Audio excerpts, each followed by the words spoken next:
TV 방송을 보면 기존에 우리가 알고 있던 음식 레시피에 아이디어를 더해서 새로운 음식을 창조해내는 모습을 봅니다. 영화 기생충으로 알게 된 짜파구리라는 그러한 새로운 레시피도 그 중에 하나입니다.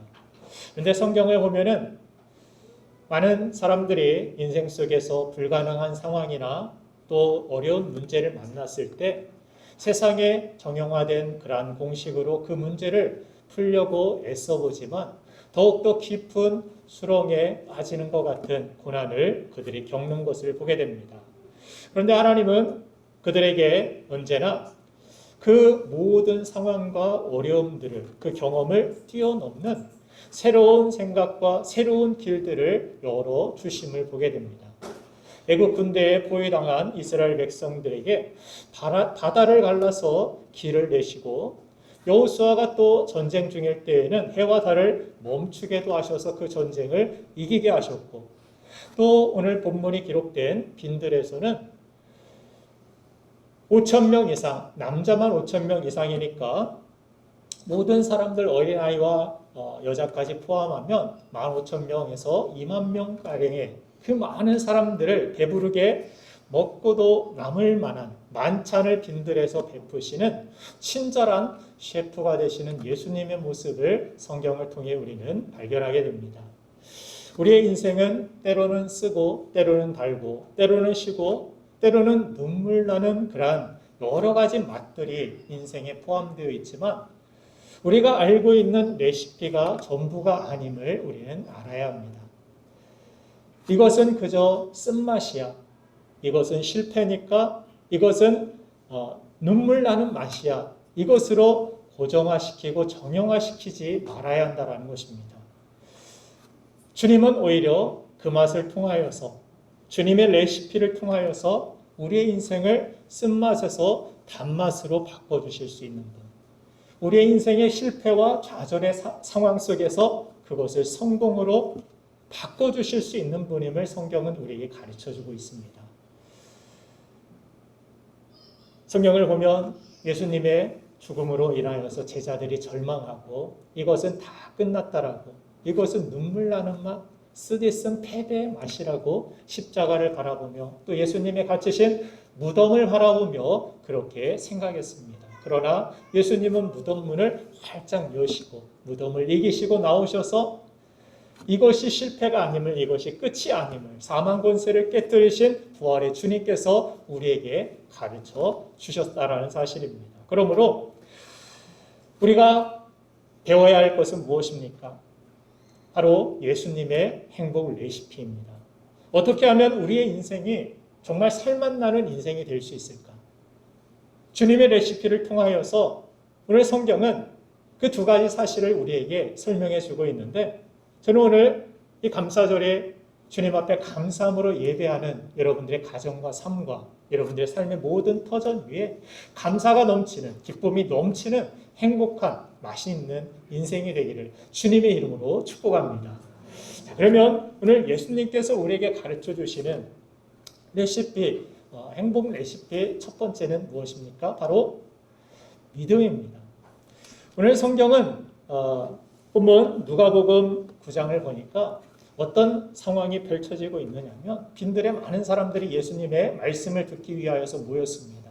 20,000명 가까이 있는 그러한 사람들이 말씀을 듣다가 그들이 지치고 이제 배가 고픈 상황이 다가오자 예수님께서 그들에게 먹을 것을 주라고 제자들에게 말씀하셨습니다.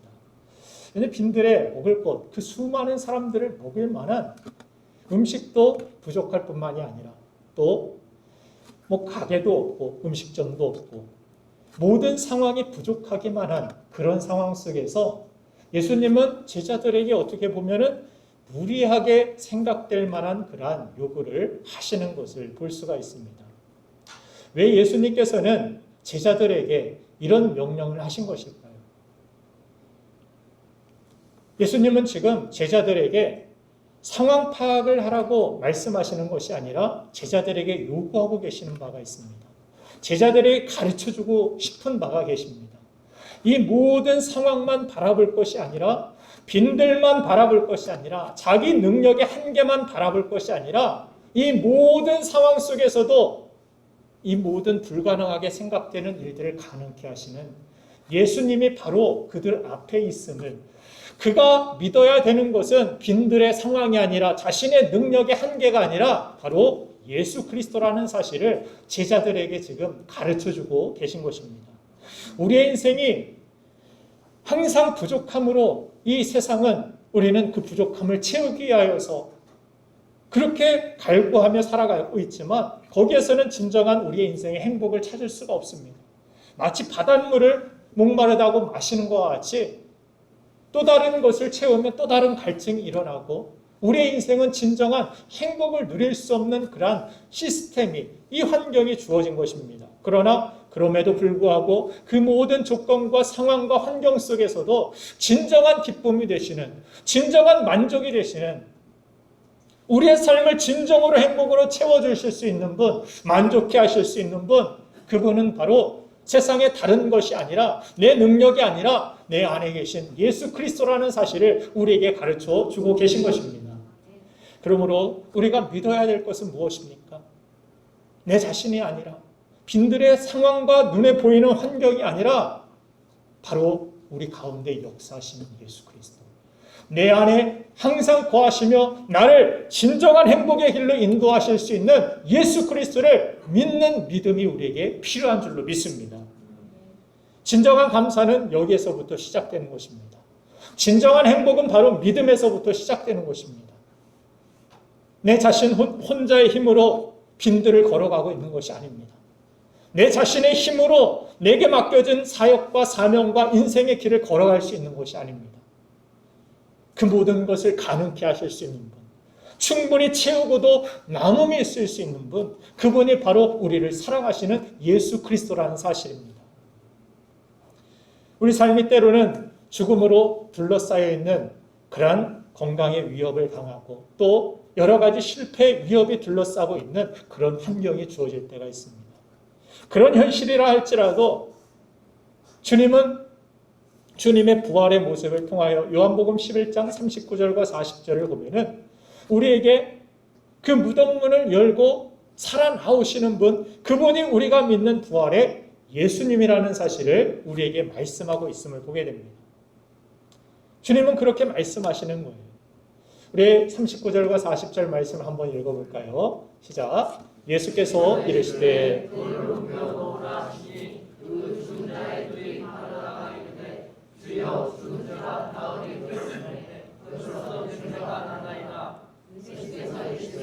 내 말이 내가 믿으면 하나님의 영광을 보리라 하지 아니하였느냐 하시니 아멘. 자, 내가 믿으면 하나님의 영광을 보리라 하지 아니하였느냐 이렇게 말씀합니다. 주님은 죽음의 상황, 모든 것이 끝나서 벌써 냄새가 나나이다, 다 끝났습니다 이러면 회복 불가능의 상태라고 지금 그들이 고백하고 있는 자리에서 내 말이 내가 믿으면 하나님의 영광을 보리라 하지 아니하였느냐 하시면서 죽은 나사로를 살려주시는 그러한 기적을 그들에게 보여주시는 것을 봅니다. 썩어 냄새나도 괜찮다. 가망 없어 보여도 괜찮다. 내가 부활이야. 내가 생명이야. 내가 길이야. 주님은 그렇게 지금 말씀하고 계시는 거예요. 너희들이 믿어야 될 것은 눈앞에 보이는 환경이 아니라 지금 보이지 않지만 우리 가운데 내 앞에서 내 안에서 살아 역사하시는 예수 그리스도야. 이것을 우리에게 가르쳐주고 싶으신 것입니다. 여러분들 믿어야 합니다. 믿지 아니하면 하나님의 영광을 볼 수가 없다라고 주님은 말씀하여 주신 것입니다. 믿으면 하나님의 영광을 보리라. 믿으면 하나님의 영광을 보리라. 믿습니까? 반대로 말하면 믿지 아니하면 하나님의 영광을 볼 수 없다라는 것입니다. 하나님의 기적과 하나님이 주시는 은혜 속에서 우리가 살아갈 수 없다라는 것입니다. 믿음이 없으면. 여러분들, 하나님의 영광과 하나님의 축복과 하나님의 기적은 온 세상에 충만하게 하나님께서 우리에게 허락하여 주십니다. 우리가 가진 이 성경 안에서도 하나님의 축복은, 하나님의 은혜는 차고도 넘칩니다. 그러나 이것을 내가 믿지 아니하면 그 기적과 그 축복과 그 은혜와 그 영광은 나에게 오지 않는 것입니다. 모든 사람은 축복을 받아도, 모든 사람의 가정에 하나님의 영광이 임하고 드러나도, 만약 여러분들이 믿지 아니한다라면 여러분들의 인생과 여러분들의 가정에는 넘치는 축복이, 넘치는 하나님의 영광이 임하지 않는다라는 것입니다. 주님은 믿음의 레시피를 통하여서 우리의 삶에 진정한 하나님이 주시는 충만한 인생, 정말 하나님의 축복이 넘치는 인생, 그런 가정과 그런 삶이 되기를 주님은 원하시고 우리에게 말씀하고 계시는 것입니다. 이 믿음은 하나님을 위한 것이 아닙니다. 여러분들을 위한 것입니다. 성경에서 무엇을 해라, 무엇을 해라 말씀하시는 것은 누구를 위한 것입니까? 우리는 많은 부분 하나님을 위한다라고 착각을 할 때가 많이 있습니다. 하나님을 위한다라고. 그런데 하나님께서 성경을 통해서 너희들이 절기를 지키고 너희들이 감사를 하고 너희들이 기도를 하고 이런 말씀들을 주시는 것은 우리의 삶에 진정한 하나님이 허락하시고자 하시는 그 축복을 누리는 모습을 보고 싶은 것이지, 그것이 하나님을 위한 것이 아닙니다. 여러분들이 기도 안 해도, 여러분들이 예배 안 드려도, 여러분들이 헌신 안 해도 하나님은 전능하신 하나님, 모든 것이 부족함이 없는 하나님이시기 때문에 하나님은 부족할 것이 없습니다. 우리가 부족하죠. 부족한 우리에게 하나님께서 놀라운 축복과 기적의 인생을 살아가게 하시기 위하여서 성경을 통해서 무엇을 해라. 우리가 자녀들에게 부모가 너 공부해라. 너 지금 이것을 먹어야 된다.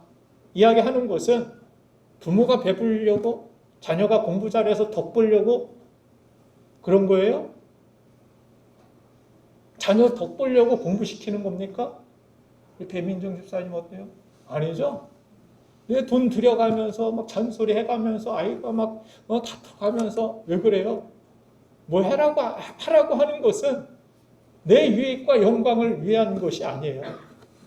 자녀가 잘 되길 원하는 계획 속에서 그렇게 살아갔으면 좋겠다라는 소망과 소원을 두고 그렇게 이야기를 하는 것입니다.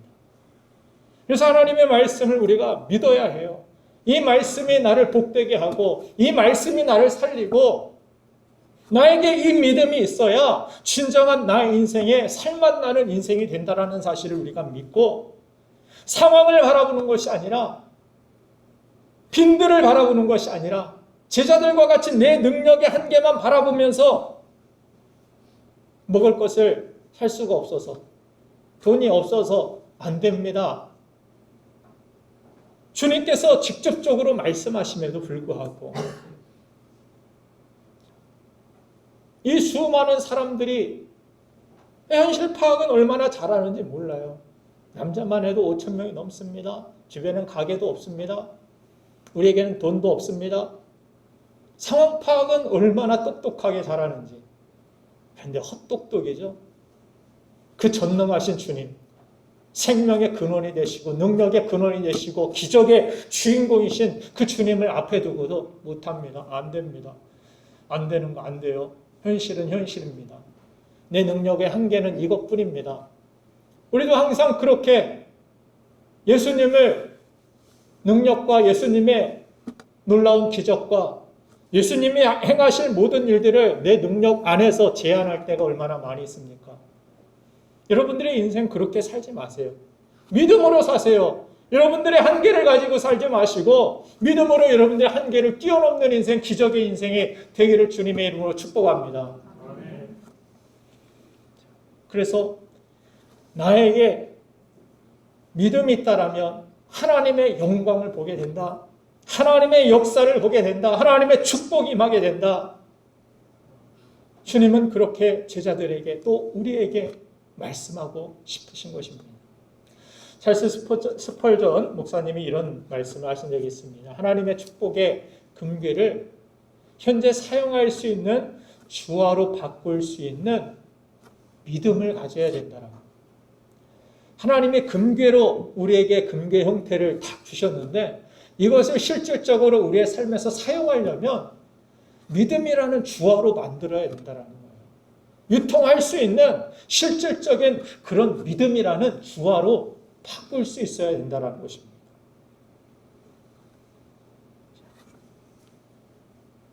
우리가 알고 있고 또 믿고 있는 이 모든 말씀이 현재 사용할 수 있는 주화가 되기 위해서는 우리 안에 믿음이 필요한 것입니다. 모든 말씀은 하나님의 영광이고 축복이며 하나님의 기적이 됩니다. 그런데 그 말씀이 고스란히 내 삶 가운데서 영광으로 드러나길 원한다라면, 축복으로 드러나길 원한다라면, 기적으로 이루어지길 원한다라면 지금 나에게 필요한 것은, 가장 중요한 것은 믿음인 것입니다. 여러분들 실력으로 세상과 맞서려고 하지 마세요. 여러분들의 힘과 지혜로 세상과 싸우려고 하지 마세요. 골리앗이 창을 들고 있다고, 골리앗이 갑옷을 입고 있다고 그것을 추구하지 마세요. 그러면 우리는 집니다. 패배합니다. 하나님의 사람들은. 하나님의 사람들이 세상을 이길 수 있는 것은 믿음입니다. 세상을 이길 수 있는 믿음. 이 믿음이 우리에게 필요한 것입니다. 다윗이 골리앗을 이긴 것은 다윗이 골리앗보다 무기가 좋아서 갑옷이 좋아서 이긴 것이 아닙니다.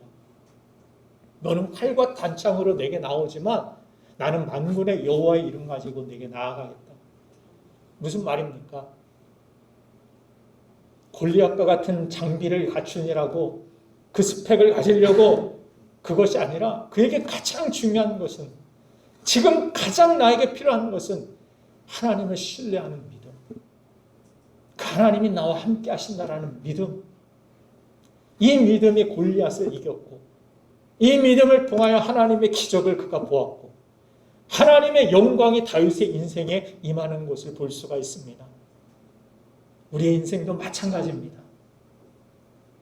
지금 우리에게 필요한 것이 믿음입니다. 그래서 하나님은 우리에게 이미 구원과 승리와 영광과 기적을 다 준비해 놓으시고 우리에게 단 한 가지 무엇을 요구하십니까? 믿음을 요구하시는 것입니다.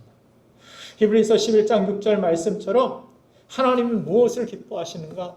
믿음이 없이는 하나님을 기쁘시게 하지 못하나니 믿습니까? 하나님의 기쁨이 여러분들 되기를 원하십니까? 그렇다면 반드시 믿어야 합니다. 하나님이 여기 이곳에 여러분들과 함께 계심을 믿으십니까? 하나님은 내 문제 가운데서도 계심을 믿으십니까? 하나님은 내 아픔 가운데서도 함께 계심을 믿으십니까?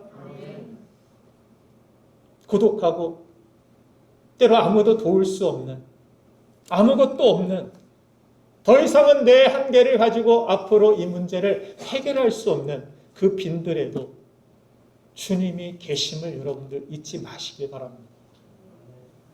제자들은 주님의 존재가 앞에 있음에도 빈들을 쳐다보느라고 이 문제를 내가 해결하려고 힘쓰다 보니까 주님이 계심을, 주님이 해결자가 되시고 해답이 되심을 잊어버린 것입니다. 여러분들은 결코 혼자가 아닙니다. 하나님은 언제나 우리와 함께 하십니다. 그런 믿음을 가진 여러분들에게 주님은 오늘 말씀하십니다. 믿으면 너희가 영광을 보리라. 내 믿음을 보고 내가 결핍되고 무기력한 그 상황을 역전시키리라 주님은 말씀하십니다. 할렐루야. 그러면 우리의 행복을 만드시는 예수님의 레시피의 두 번째는 바로 감사입니다. 감사는 무언가를 우리가 받았거나 받을 것에 대한 고마움의 표현 아닙니까?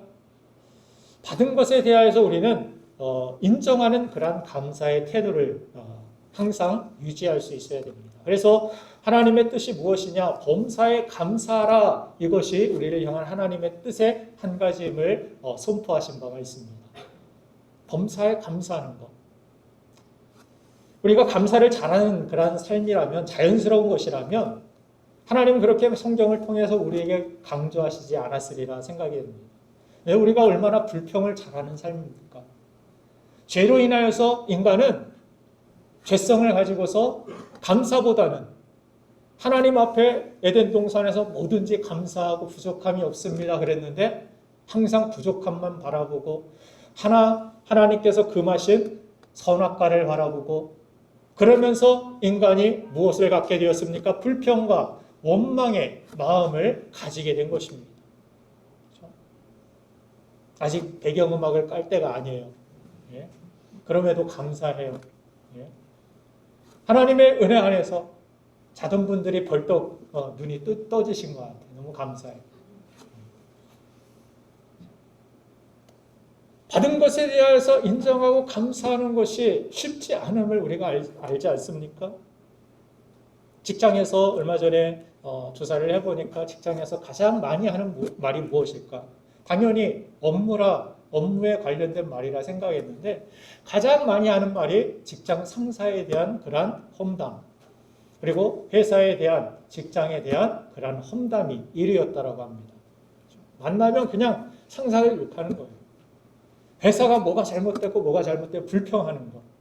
그걸 가장 많이 하는 그런 말이라고 합니다. 그게 1위예요. 그것이 우리의 현실 아닙니까? 직장인들 뿐만이 아니라 처음 직장에 들어갔을 때 이것만 해도 얼마나 감사하고 다행인지 몰랐는데. 그래서 감사는 어떻게 보면 뭔가가 풍성했을 때보다 부족했을 때 작은 것에도 고마워하고 감사하는 우리 자신의 주소를 알 수가 있습니다. 어떻게 보면 이 코로나로 인하여서, 이 여파로 인하여서 많은 분들이 어렵고 힘든 그런 환경을 우리가 지나고 있지 않습니까? 그때 진정한 감사의 회복은 부족하고 이렇게 어려운 상황 가운데서 하나님 앞에 더 큰 감사로 우리가 나아갈 수 있다고 저는 생각을 합니다. 이 부족한 상황 속에서 하나님께서 원하시는 것은 무엇입니까? 이 코로나 여파로 인해서 어려운 이 상황과 현실을 통하여서 나에게 원하시는 바가 무엇입니까? 이 빈들에서 주님이 보여주시고자 하셨던 진정한 인생의 행복의 레시피는 무엇입니까? 바로 감사입니다. 오늘 본문 말씀 누가복음 9장 16절을 보니까 이런 말씀이 기록되어 있습니다. 예수께서 떡 5개와 물고기 2마리를 가지사 하늘을 우러러 축사하시고 떼어 제자들에게 주어 무리에게 나누어 주게 하시니 먹고 다 배불렀더라. 그 남은 조각을 12바구니에 거두니라. 무슨 뜻입니까? 축사가 감사하고 축복하셨다라는 의미죠. 하늘을 향하여서 뭐라고 이야기해요? 이 많은 것들이 있기 때문에 감사합니다가 아니라 보리떡 5개, 물고기 2마리. 이것 가지고 2만 명 어떻게 먹입니까? 하나님은 왜 나에게 이것밖에 안 주셨습니까? 이것 가지고 어떻게 하라고요?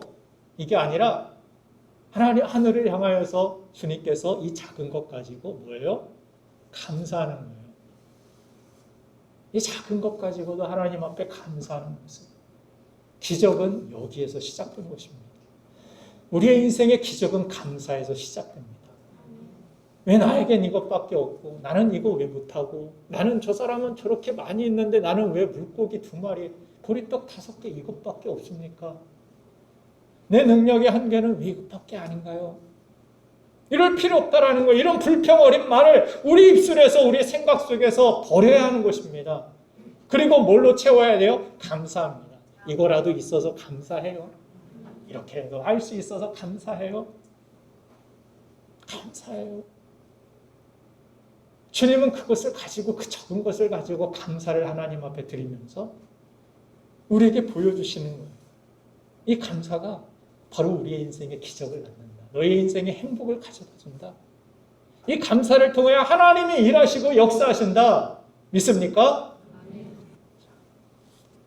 우리가 감사의 훈련들이 잘 안 되어 있고 이 죄성으로 인하여서 불평이 막 먼저 나오고 하루 종일 여러분들이 했던 말들을 한번 돌아보세요. 감사의 말을 더 많이 했는지 내가 불평하고 짜증내고 그런 말들을 많이 했는지 이것을 여러분들 바꿔가야 됩니다.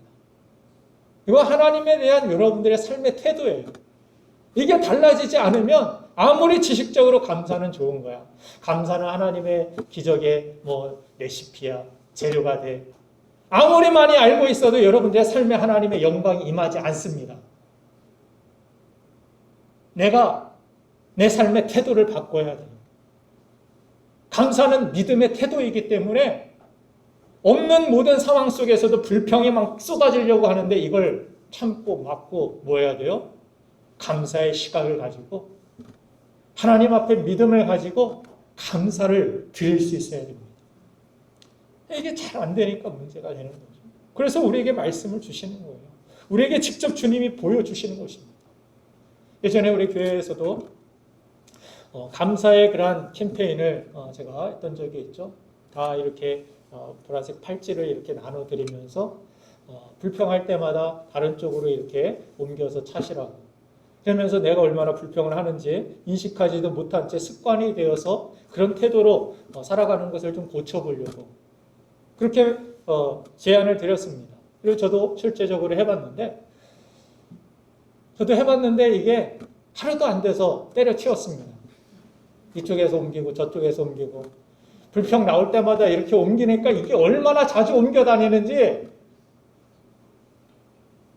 이 팔찌로 고쳐질 만한 그러한 우리 삶의 태도가 아니더라고요. 여러분들 진정한 감사는 이 모든 상황을 합력하여서 선으로 나에게 채워주시는 하나님을 신뢰하게 될 때, 믿게 될 때 나오는 것이 바로 감사입니다. 감사는 우리 마음속에 이 모든 상황, 적은 상황 속에서도 하나님이 일하고 계셔. 이 적은 것을 통해서도 하나님은 놀라운 하나님의 뜻을 이루실 것이야. 하나님의 역사와 영광을 나타내실 수 있는 분이시야. 이 신뢰가 있을 때 우리는 적은 것을 가지고도 부족한 상황 속에서도 빈들에서도 우리는 진정한 감사의 삶을 살아갈 수 있는 것입니다. 우리가 감사를 잘하는 사람을 만나게 되면 어때요? 기분이 좋죠? 뭘 줘도 기분이 좋습니다. 저도. 이 감사를 못하는 사람에게 뭔가를 주면은 어때요? 오히려 마음이 좀 괴롭고 힘들고 상할 때가 많이 있죠. 너무 감사하고 정말 고맙게 생각하는 그런 마음이 전달되게 될 때에는 준 사람도 막 기쁘고 더 주고 싶고 다음에 근데 줬다가도 뺏고 싶고 괜히 줬다 후회하는 그런 일들은 이 감사가 없는 그런 사람을 만날 때 아닙니까? 하나님은 하나님의 하신 일들 그리고 앞으로 하실 일들에 대하여서 하나님을 신뢰함으로 감사하는 사람들에게 약속하신 모든 것들을 약속하신 대로 반드시 허락하시고 이루어 주시는 줄로 믿습니다. 그러나 우리가 불평할 때, 원망할 때 될 때, 이스라엘 백성들이 광야에서 가장 많이 했던 것이 가장 많이 한 실패가 이 감사의 실패 아닙니까? 원망하고 불평하고 또 원망하고 불평하고 상황만 바뀌고 나타나고 결핍만 나타나면 마음이 무너져서 하나님도 보이지 않고 불평하고 원망하는 인생. 그들에게 계속 광야에서 훈련시킨 게 뭐예요? 감사하는 훈련인 거예요. 너 하나님 한 분으로 인하여서 감사할 수 있느냐? 하나님이 너희들과 이 광야에서도 함께 하시고 먹을 음식이 부족하고 양식이 부족하고 의복을 어디서 살 수도 없고 만들어낼 수도 없는 그 광야에서 무기도 변변치 않은 그들에게 무엇을 가르치시는 거예요? 하나님이 너에게 선한 것으로 채우시는 분이야. 너희를 인도하시는 분이야. 너희를 지키시는 분이야. 너희를 승리케 하시는 분이야. 이 하나님으로 인하여 감사하는 마음을 그들에게 배우게 하시고 그 삶의 태도를 가르치게 하신 것입니다.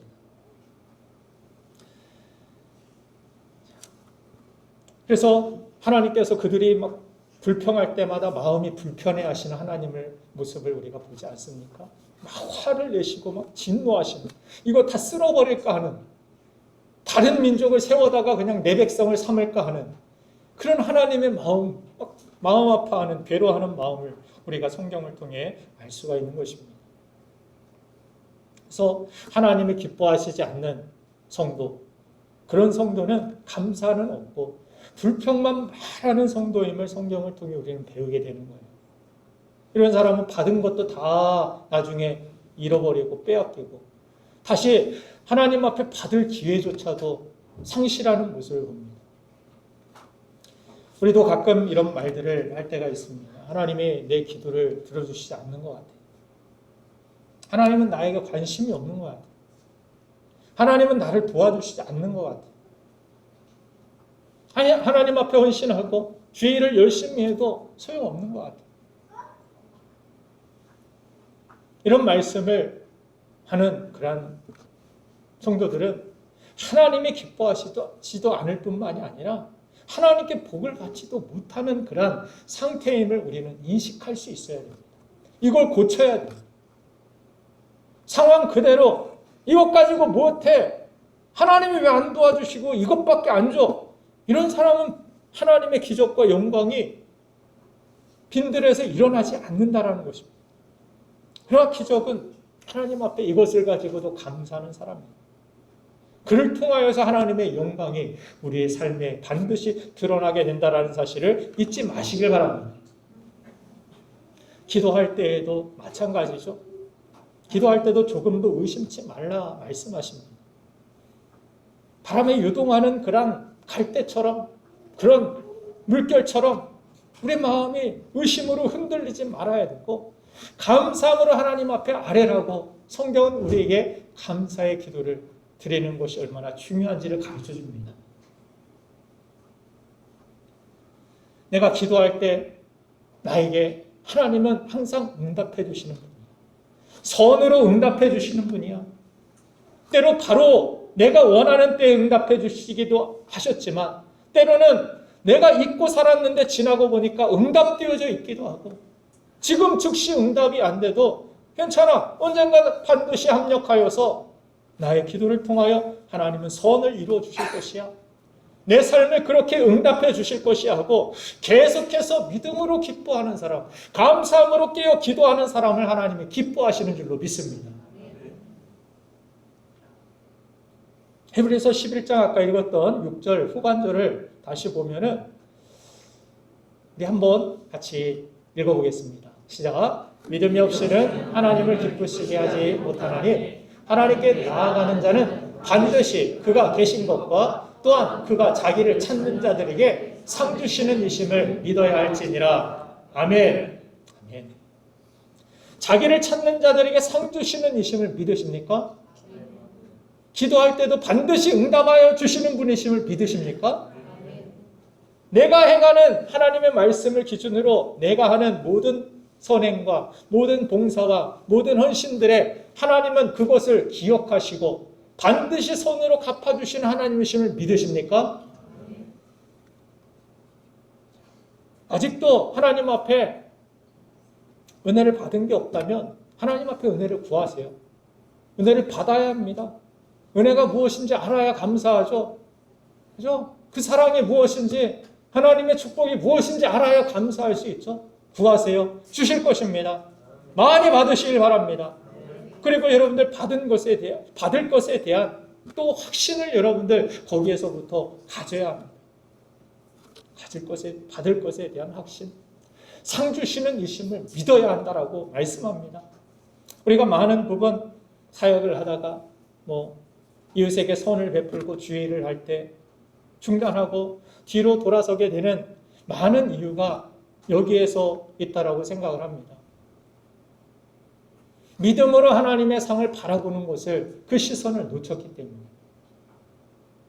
이 어려움과 힘든 가운데서도 주님 앞에 충성할 때 주님 앞에 성실함을 가지고 믿음으로 한 걸음 한 걸음 요셉처럼 나아가게 될 때 하나님이 이 모든 것들을 사용하셔서 그 레시피를 통하여서 나의 인생의 가장 최고의 인생의 맛을 허락하여 주실 뿐임을 우리가 믿지 못하기 때문에 지치고 뒤로 물러설 때가 많이 있습니다.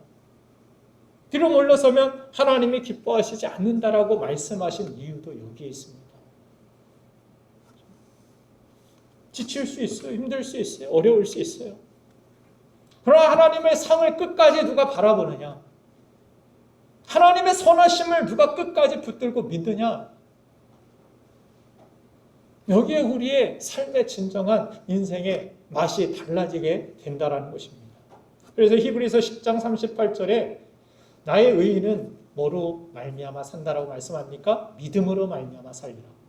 또한 뒤로 물러가면 내 마음이 그를 기뻐하지 아니하리라 하셨느니라.